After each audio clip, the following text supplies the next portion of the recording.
Nella mattinata di oggi, presso la sede del Comando Provinciale dei Carabinieri di Agrigento, il comandante provinciale, colonnello Nicola De Tulli, ha consegnato un formale compiacimento del comandante della Legione Carabinieri di Sicilia, generale di brigata Ubaldo del Monaco, ai militari che si sono distinti per l'elevata professionalità,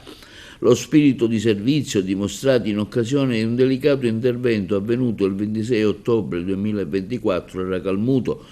Quel giorno due bambini in tenera età di 7 e 4 anni si trovavano chiusi all'interno di un'abitazione nel centro abitato di Racalmuto senza la possibilità di comunicare con l'esterno in condizioni di potenziale pericolo. L'intervento tempestivo e coordinato dei carabinieri, protrattosi per diverse ore e culminato con l'accesso forzato nell'abitazione anche attraverso i balconi dell'appartamento, consentì di raggiungere l'insicurezza e di affidarli alle cure dei familiari, evitando possibili conseguenze.